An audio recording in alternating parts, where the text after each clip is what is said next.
beyond amazing. You know, it doesn't seem to go away. I've talked about Jaws in Malaysia, in Copenhagen I did a thing, in Spain at Sitges Film Festival.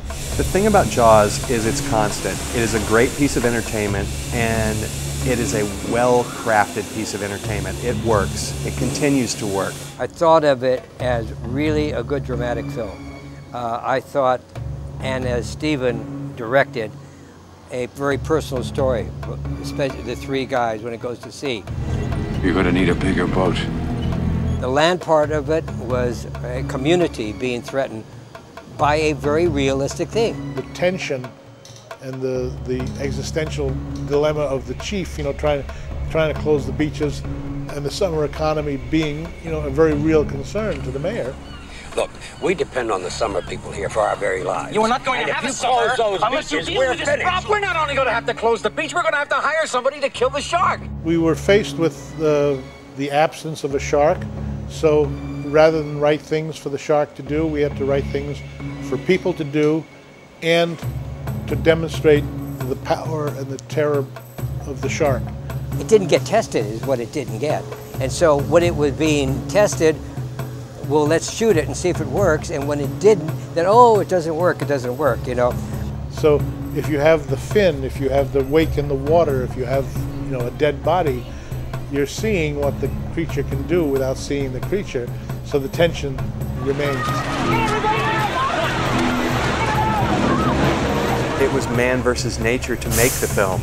So here's this movie that everyone loves and is a great piece of entertainment, but was just as hard. It had just as many trials and tribulations behind the camera as it did on camera. It turned out in retrospect to be the best thing that happened, though at the time it would have been much easier if the shark was working.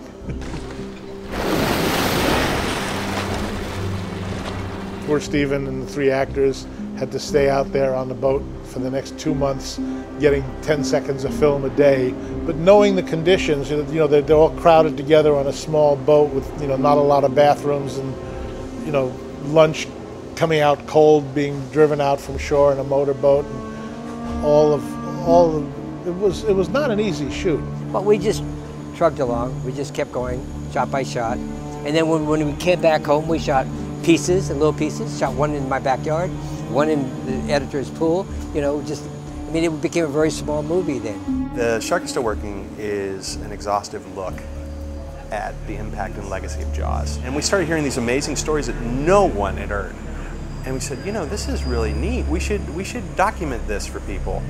And then it started to grow, and it was like, next thing you know, we're sitting in front of Steven Spielberg, and we're sitting in front of John Williams, and Roy Scheider's narrating it, and now we're part of this Blu-ray.